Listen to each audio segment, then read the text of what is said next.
Brand new day for Spider-Man, and I just watched the movie.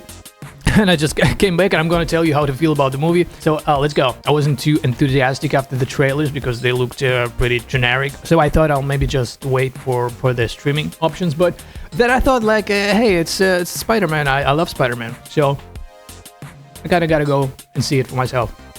So I went. I'm an early bird. How was the movie? Was it good? Was it better? It was. I wanted to say both, but it's not both. It's more of a good movie. It's like a 60% approved on Rotten Tomatoes by me. There's a lot of stuff in this movie. It's pretty long. It's 2.5 hours long. You know, usually by the third act, I'm thinking about like what I'm gonna eat after this. This time, I didn't think about food. Even though I was hungry, I didn't think about food. I didn't think about anything. I just wanted to see the next scene. Okay, let's go through the good parts of the movie. Yeah, what did I like? The opening scene. The opening scene is great.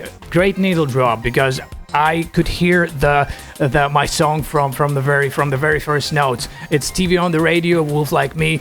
Awesome. I like how how the whole montage of fighting different heroes. By the way, Scorpion is amazing in this. The Scorpion fight. Where did he came from? Nobody knows. He's just there. He's just in the world of Peter Parker, and they kind of know each other. And they're like, hey, Scorpion. Hey, Spider-Man. Let's fight. And they fight, and it's awesome, and no explanation, like no backstory, no nothing. I love it. I don't remember the name of the actor. It's Voss or... No, it's Voss is the guy from Far Cry 3. It doesn't matter. So he's great.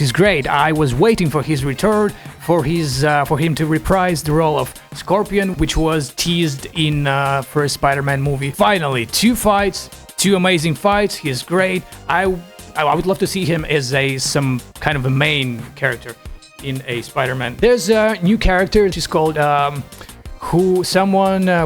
I have no idea what or who she is. But she was cool because she's played by Tina from The Bear. I don't know the name of the actress, but I love her very much. Everybody loves her. She basically plays the same Tina from The Bear, but now she's a cop, and she does the Tina things. She's just being likable all the way through, and yeah, I liked her. The Punisher, it's a given. It's Jon Bernthal. Once again, he plays the same character he plays all the time, himself, and he's awesome. And I think everybody's gonna say this. He has beautiful, extremely likable chemistry with Spider-Man, with Tom Holland. Now, it's a funny thing. I cannot remember whether I watched Punisher TV show or not, or if I just watched some clips on the YouTube. I cannot remember.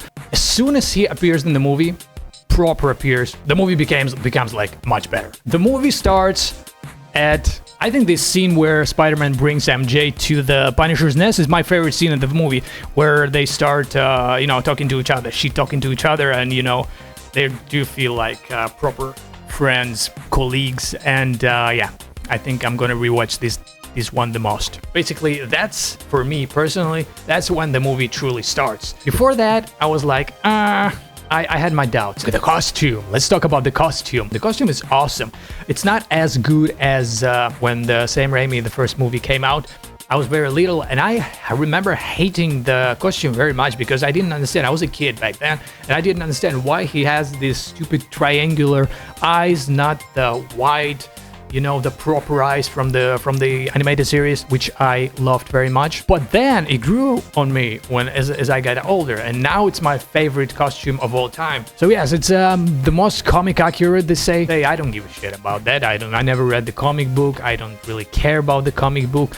It's pretty great, I guess, but I only care that the suit looks cool, that it looks amazing. And it does look amazing. The only thing I don't like about the suit, I don't like the eyes. I don't like the mechanical eyes. The best thing about this movie is that it finally set in New York. So we get all the swinging, we get all the streets, we get all the beautiful stuff. The only thing that maybe I didn't like about this New York is that it's too gray. There's just always raining, but I guess it's because everybody's sad in this movie and lonely. So that's how they but by the end, the final titles, you'll get your son. I don't know, what's the worst part of about this movie? The worst part about this movie is that Peter lives in room filled with asbestos. And I don't know if he cleaned it enough. I hope he's not gonna die. Dreams come true. The Hulk fight. He fights the Hulk. The only thing I don't like about this fight is that I knew about it. I knew about it from even without watching the trailers because it's everywhere. They spoiled it. They spoiled everything. I knew everything about this movie, even though I tried not to watch the trailers. This fucker, he spoiled the... I hope that maybe he was joking because he knew the truth and there will be some, some surprise. No surprises. No surprises for me in this movie. The only surprise is that I didn't hate it. So, the fight with Hulk is amazing. The only thing, like, maybe I would love them to not have the setup to it. If they didn't do Peter go into the university and they talk, it would have been much better if he just appeared out of nowhere and just like, oh, I'm Hulk and fuck you, Spider-Man. It's one of those fights, you see pictures as a kid and then you're like, oh my god, maybe one day they'll make Spider-Man fight Hulk. Like, oh my god, it's such an exciting time. You know what I want now?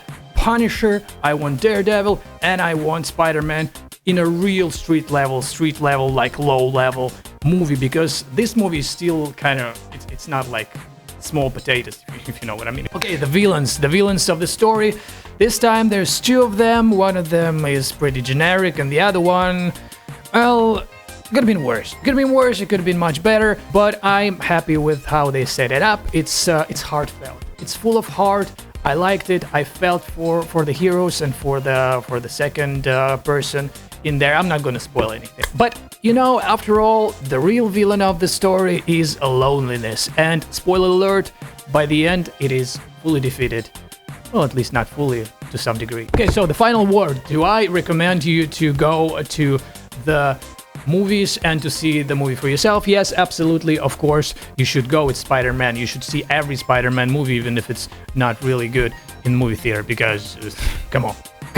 I still enjoyed the movie very much. I would give it like maybe 7.5, 7.6, 7.7. I give it 7.